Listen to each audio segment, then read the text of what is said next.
Hi, everyone. Welcome to today's episode of Evolving Women. I'm Teresa Lysam, and I am here with my amazing guest co-host, Teresa Wornstaff. Hi, Teresa. Hi, Teresa. Good to see you again. Oh, it's so good to have you here, my friend.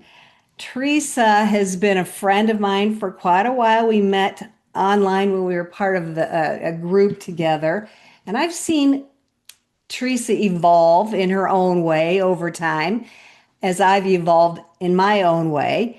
And so I would really love to talk about your evolutionary path to get you to where you are today. Author, channel, workshop facilitator, like summit host. Like I can just keep on naming this whole like plethora of of names. And so I know you didn't start out at that in your life, like, oh, I want to be an author and a summit host and how we think and when we're a young adult, like, oh, I already know what I'm going to do. And as we go through life, we get all these other opportunities that Yeah. we're able to step into. So I'd love to hear one of those points where you said yes and you stepped into an opportunity that you just never expected. Yeah, I love to share. So I'm big on context, and that's the corporate side of me. I did spend 30 years in corporate. So I'm going to give you a little bit of context to set the stage for the story. And that Please. is that I was born intuitive. I have always had my intuitive channels wide open. And they scared me when I was a kid because I Mhm. didn't have context. So I decided at a young age that I was going to normalize myself. I was going to adopt whatever societal norms felt safe. Yeah, yeah. And a lot of us do, unfortunately. It's just, we especially as women, we Hmm. look for the path of least resistance. And I did that. So I normalized. I went and spent 30 years in corporate America. And yet that whole time there was something, yeah, there was something within me that was like, are you sure? Are you sure you want to do this? And I think as evolving women, one of the things that I had to acknowledge was that there was a part of me, there was a deep part of me that wanted expression. Hmm. And so episodically, I would leave corporate America and start my own business. It was always in the consulting realm with a hint of intuition, just a hint. Well, in 2020, I left my last corporate gig. I was out, downsized. Yay for me. Um, but I thought, this is my chance. Yeah. This is my chance. The universe has conspired in my Hmm. favor. Hmm. And this is my chance to step into my heart's work, not my head's work. Hmm. And so I started coming out more and more as an intuitive, as a channel, as somebody who lived their life in alignment with what guidance they received. And for people who know me today who didn't know me back then, it wasn't until 2021 that I actually put intuitive on my website. Hmm. And that scared the crap Yep. out of me. Yep. And between 2020 and 2026, what I have learned that every evolving woman needs to know at the very core of themselves is you have to stay curious. Mm. You have to stay receptive to the opportunities that drop in. And you have to trust your own guidance, your own heart. Mm. Love that. Your heart knows what's for you. Your heart knows if it's too good to be true, right? We've gotten a few of those in our lives, right? Hmm. And that's how I've done all the things that I've done. the universe has come to me and presented me with an opportunity, and I said yes. Yeah. And I was And scared. and I'm glad you're saying that Yeah, because a lot of that fear frightens us to not take that step into those opportunities that were presented, not to say yes. yeah, I know that's been my one of my stories or many of my stories. yeah. So I think the differentiator with fear is this. When you close your eyes and you feel the fear, is it a construct based on a belief that you had as a Mhm. child to keep yourself safe? Yeah. Or is it that edge that has that little bit of excitement? Like, holy shit. Oh, am I allowed to swear? Oh, sure. Oh, Do good. you're fine. Holy shit. What if this was really true? What Mhm. if this was next for me? When you feel that fear edge of excitement, that's when you know that it's time to take a step. Mm, I And love that. here's the other thing that, and like I said, I'm a recovering corporate executive. And so we had to plan. We had budgets. We had to plan. Hmm. The only thing you need to commit to is the next step. Mm, Because the moment you take that step, your energy, your persona has changed.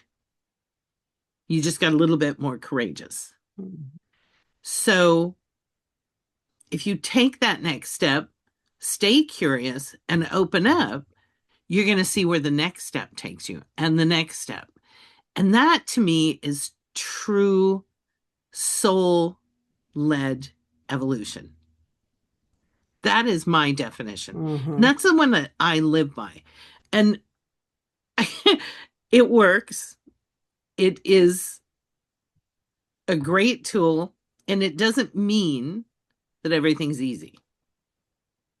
What it means is you're evolving. yeah. Wow. And I love, oh, I'm sorry. I was going to, Go ahead. you've said so many juicy things. Um, Committing to the next step in the moment and trusting that that next intuitive hit or that next step is going to appear, that next opportunity. It's easy to say that, but I think it's harder to live that way. And it takes Mm-hmm. practice, and you need to, commit to it and just keep trusting. But yeah, I love when people are able to live that way because I Yeah. truly believe that's how we all should be living. Yeah. But we've been programmed not to, like we've been programmed opposite that.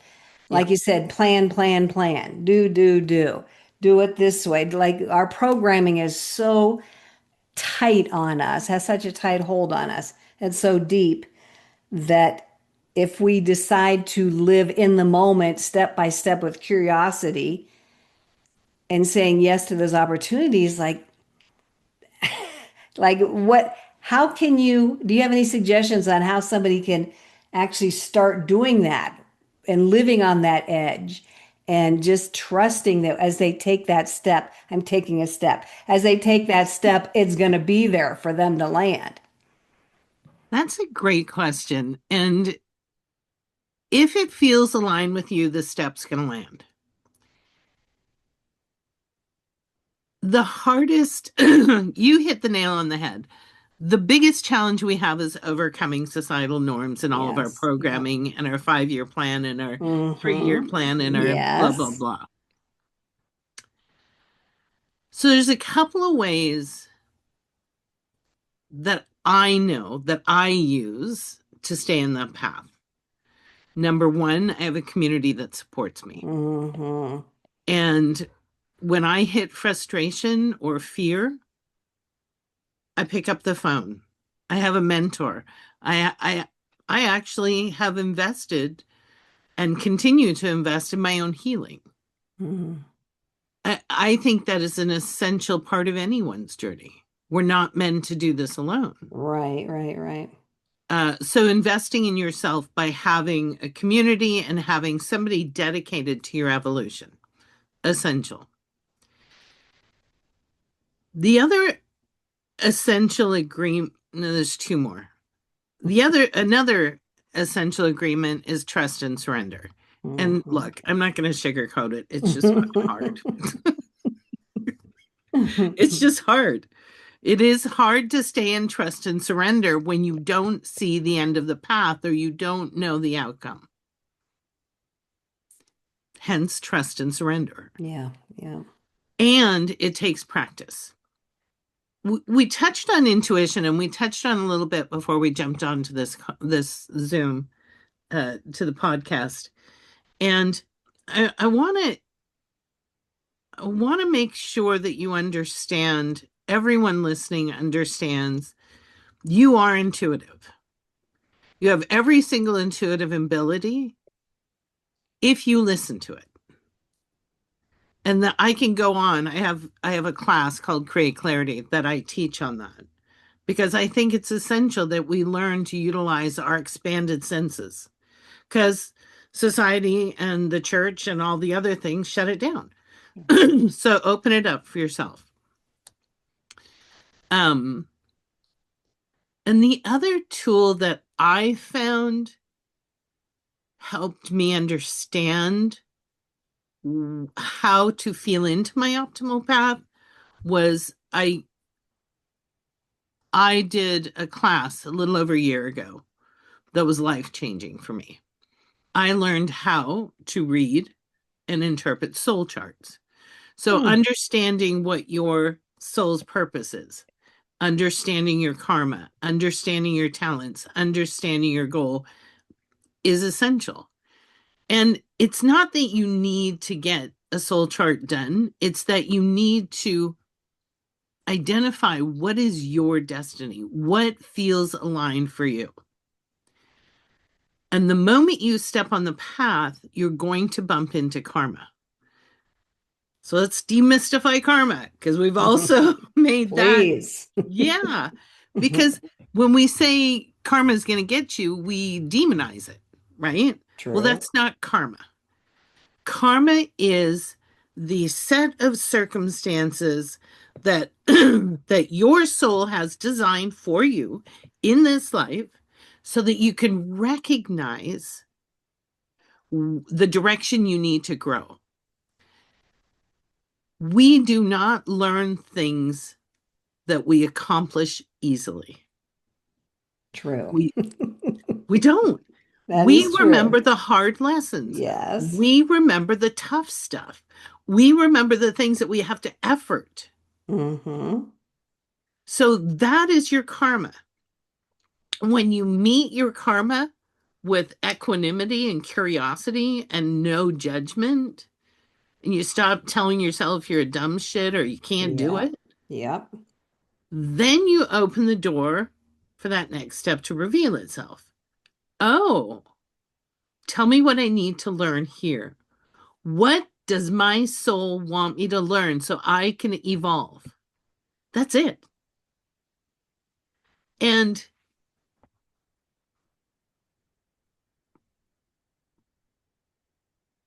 another truth, I'm looking off to the side because I'm getting channeled information that my guides and the teams that I work with want me to share with you in this podcast because I can feel the people who are going to listen, and I know my intuition shares with me what is optimal for them to hear.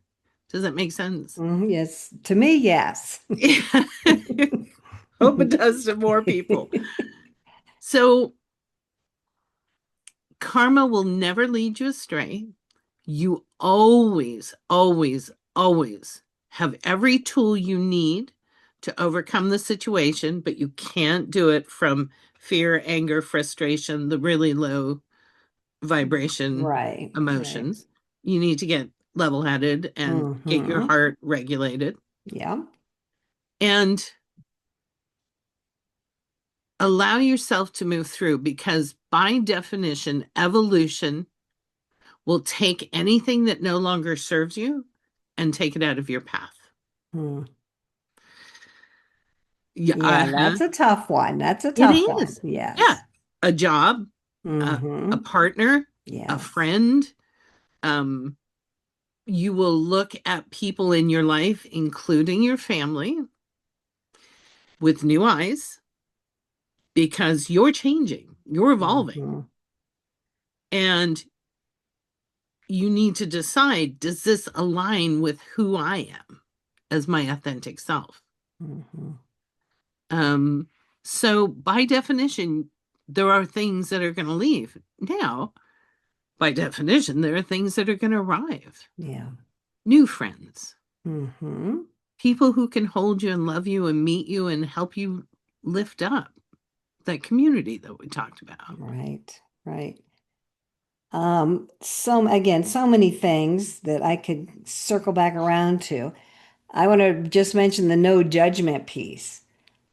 Judgment doesn't need to be attached to everything, but we do it as humans. That what we do. That's what we do. Whether we're judging ourselves, our actions, our thoughts, things that are coming into our life, we're judging moment by moment. So Yeah. that's a tough one, I think, for most of us to let go Hmm. of that judgment and just allow things to come in and pass by, you know? And it, so I just wanted to circle around to that. And we shouldn't beat ourselves up for judging, Yeah. not judging ourselves for judging, Yeah. No, you're but we right. do it, you know? And I love when you said, "What do I need to learn?" I think that's pretty scary. And instead of making a snap judgment immediately, but thinking, "Well, what is there for me to learn here?" Yeah. That's tough, I think. Do we want to know what that learning piece is? Yeah. And maybe if we were open to that and see it from that perspective, things would be a little bit more easeful and smooth for us. Yeah. Yeah. It is hard. And we're trained to judge, like Yes. from birth. Yes. Yes. You're right. You're right. Um, so here's something, well, here's a couple of tools that I use for myself because I'm right beside you. I I think we judge ourselves the most harshly. Exactly. We certainly do. Yeah. Yeah. So one thing I discovered in my journey that has become a bumper sticker for my life. Judgment and curiosity can't coexist. I like that. Yeah. So if you can turn things around and get curious, start asking questions about the situation, Hmm. then you're going to completely change the environment. I love that. Yeah. Um, and a couple other tools are really understand your values Yeah. and make your values become your boundaries. Some values are immutable, like I won't lie, cheat, or steal. Hmm. I won't take advantage of somebody. I won't be unkind. I won't, so what are the values that you hold immutable in your life? Um, and allow them to define the boundaries so that you know um, what you can and cannot accept into your life. And the third one is I'm gonna contextualize again. I live in Seattle. Our traffic sucks. Okay. I do everything in my power never to drive during rush hour. Hmm. And when I find I am, I use that as an opportunity not to judge. That guy Hmm. cut me off. That guy's going 20 over what I'm doing. That guy, I I send love and I Yeah. think to myself, wow, he must be really late. Or there must Hmm. be something really important at the end of his journey. Yes. I hope everything's okay. Hmm. He cut me off. Wow, he didn't see me. Well, that's okay. I'll put intention out that I'm more seen. So It's a silly exercise, but it does help you catch yourself in other situations. You know, the big ones when you're Mm-hmm. at work or with family or with friends and something happens that really triggers you. No, I love that. That's like I said, it's a simple tool. It sounds silly, but it's changing your frequency. And I like to think it's rippling out to everybody else. Whether they're aware of it or not, Yeah. you're charging the energy with your positive thoughts around that person. Plus, we all do it. We all end up doing it to other people, Yeah. whether we do it unintentionally or, whatever. So we're kind of, by not judging them, we're forgiving ourselves for doing it those moments in time when we happen to do it. Yeah. So, And we're training ourselves. You know, we're trained. It's a training exercise. like you said, with those little things, train yourself in those little instances. So when the big instances arrive, you're already used to thinking like that. Yeah, Yeah. responding differently. Yeah. I love Mhm. that. And I really like the what you said about values. I think it's vitally important for people to be able to articulate and to hone in on what their values are. Yeah. I mean, prior to me doing that, this was years ago when I did that with a group of women. I never really thought anything about them. They were very um, nebulous. I'm sure I was living with those values, but I didn't know what they were. But when I actually took the time to sort through and figure them out, that was so helpful in helping me make certain decisions in my life. Yeah. So I'm right there with you. I think understanding and articulating your values is vitally important to all of us. Yeah. I agree. And and I think the correlation that values define boundaries is essential Yeah, that's for good. people to understand because boundaries is such a hot topic for evolution, Mm-hmm, mm-hmm. right?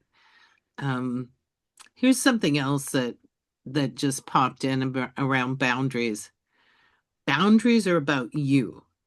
They're Yes. not about the other person. So if you find yourself getting pissed off and you think, I need to set better boundaries, Right. no, you need to figure out why you're pissed off Right. and sort that out Right. and then decide if there is a boundary that your value defines that was usurped or you just got Mm-hmm. pissed off. Yeah. Because, we weaponize boundaries. Hmm. I never thought about that. Yeah. But I love that you're saying why were you triggered in that instance? Yeah. It all comes back to ourselves, doesn't it? Everything Yep. comes back to us. Yep. Like that person did make me mad. They triggered something within me that Yeah. came up to the surface that I need to address. But we Yep. have a tendency to blame people outside of us. We do. We tend to project. Hmm. If you're having an emotion, it's yours. That's your problem. It has nothing to do with anybody except you. Now, will you eventually heal that trigger, become clear headed, and then understand that that person does cross a boundary that is not comfortable for you? Maybe. But if you come back to that person and say, thank you for helping me Mm. see what was really at the heart of my anger and fear. And I prefer to have interactions in this way. And if you can't honor that, that's okay. But I'll step away. I'll remove myself. Mm. Then it's nothing about them. It's your action, your behaviors, your Right. decisions. Big difference. Oh my Because God, big difference. How powerful that would be to be able to go to somebody and say what you just said. yeah, Plus, you're leading by example. You're giving them permission to do the same for themselves. yeah. A big place that this occurs, and again, this just dropped in, is with gossip. Mm. I can't gossip. If I can't say something to you that I would say to the person I'm talking about, then it has no business coming out of my mouth. Right. Right. And I need to go to them first. So I remove myself when people are gossiping. And I had a friend who noticed that. She Mm, says, "Why do you keep walking away when we're talking?" And I told her, I says, "I don't like talking about other people in a way that doesn't empower them. And yeah. I won't participate in it. So I'll remove myself. You Hmm. guys continue because I know you have fun and blah, blah, blah, and girls club, blah, blah, blah, but that's not me. That's a big one for a lot of people. So how did she receive that information? Yeah, we're not friends anymore. Oh, I'm sorry to hear that. I thought that would be like such a great example for her, and she would admire you for being able to do that. No, How because, sad that it went the other way. well, she wasn't ready to give up that way of bonding with people. Hmm. Hmm. And she was insecure, and it made her Hmm. feel better to talk Yeah, bad good about point. other people. So if you take those two coping mechanisms Hmm. away all at once, then she's left very vulnerable. And it makes me sad, Hmm. but I can't compromise my values. Like I said, I've got to Mm. live my own life. I love So that. hopefully one day she'll learn. Yeah, hopefully. I do want to, and thank you for sharing that. And I want to come back around. I'm watching the time. I know we're coming to the end of our time together, but I want to come back to the word alignment. You've brought that up multiple times, Yeah. and I feel that's a word that I use a lot, and that's a goal for me when I work with other women. Alignment. Can you share with us your thoughts around alignment and what that means? Alignment is when I feel completely congruent in the steps that I'm taking. And the world reflects that back. Hmm. Does that mean I don't make mistakes? No, because I will make mistakes. I may feel alignment, but it may be based on a false belief, right? Hmm. Or a false perception.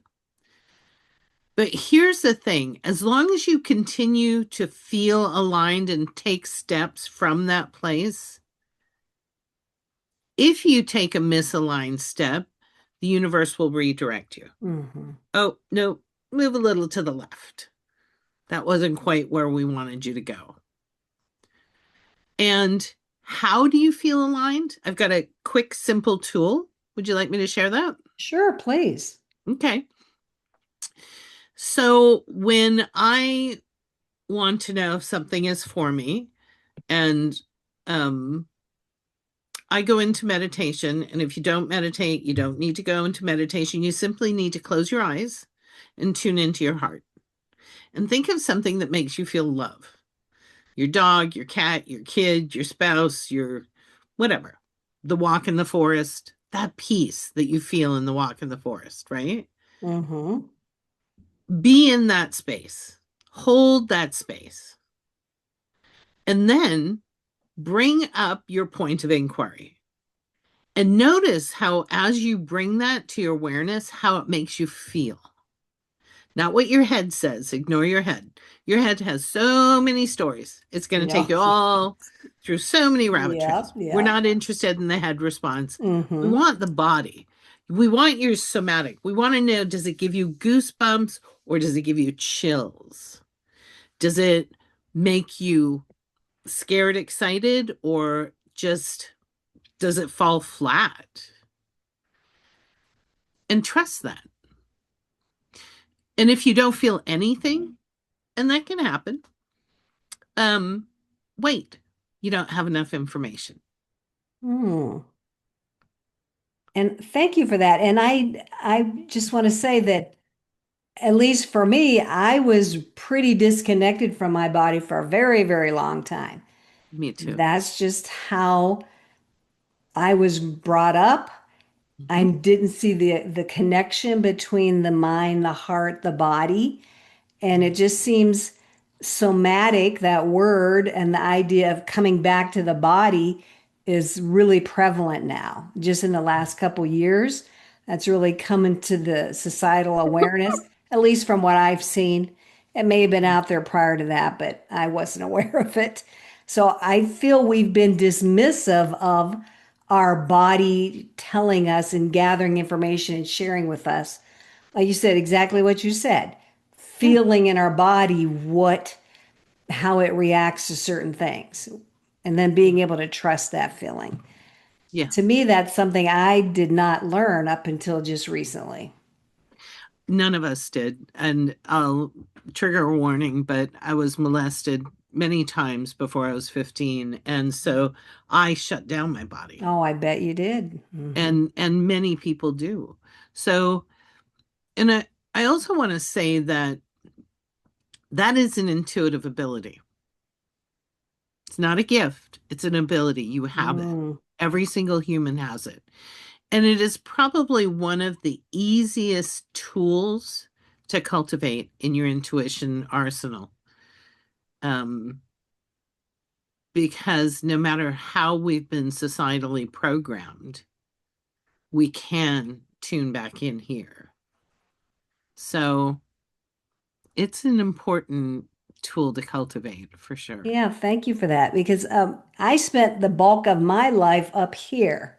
Yep. And that's how I was very proud of that. Our society is proud. That's where we want to operate from. Yeah. So to kind of start bringing things down to our body, that's a big step. And being Yeah. able to trust what our body is telling us. Yeah. I agree. It's a courageous step and Mhm. it's necessary for the path of evolution for sure. Mm, Yeah. yeah, and I'm going to throw out the word permission too. Giving ourselves permission Yeah. to take some of these actions, do some of these practices that you've talked about here today. Yeah. I again step into what is optimal for you. What have you heard today that makes you go, okay, holy shit, what'd she just say? Um, because that was what was meant for you. And again, that's your intuitive ability of hearing. Yeah, yeah. You're going to hear exactly what you need to hear, whether it's over the apples in the grocery store or on a podcast or on the In, radio. in a song, I was Radio. just say in a song that Yeah. you've heard twice in, a half hour or whatever. Yep. And there's Yeah. that trust again, trusting that that message was for you Yeah. and taking it in and just sitting with it. Yeah. Hmm, I love that. Such good stuff with so many things that you brought into our awareness. Thank you so much. If someone heard something that that really struck them, resonated with them, and they want to connect with you, how can they do that? The best way to do that is to go to my website, teresawornstaff.com. There's a free meditation. Get on my email list. I'll let you know what I'm doing. Um, the other way for those of us, and I'm including myself, who are deep introverts, I have a couple of books out. One's a Manual for Humanity, the other is Workbook for Wisdom, and they work together. Mm, So they're great tools for anybody on a spiritual path. thank you. It sounds like you like to provide tools for people. Yeah, I'm very, very clear that I want to give you as much information so that you're empowered. I am not a guru. I'm walking the same path y'all are. And I happen to have access to wisdom in ways most people don't. And so I try and share it. I mean, we're all just walking each other home, right? We are. We are. And I want to thank you for helping us along that journey with everything that you're offering and doing in the world. So thank you so much. And with that, I think we're going to wrap it up. You have any wise words that you want to share before we end this episode? I think the one thing that I want to leave you with is that every single one of you is so incredibly important to the Earth's evolution, and it starts with your own evolution. You are unique, you're important, and you're deeply loved. Aho. Amen. Thank you. Thank you so much.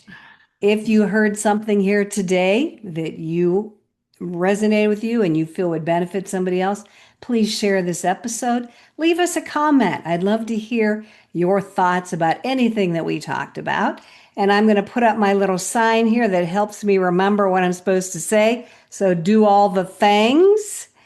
And we would love to have you tune into our next episode. Teresa, thank you, thank you, thank you from the bottom of my heart for being here today. And again, thank you for what you're doing out there in the world. Thank you, Teresa. It's good to see you. It's good to see you. And thank you, everybody, for listening in. We'll see you on the next episode of Evolving Woman. Bye bye.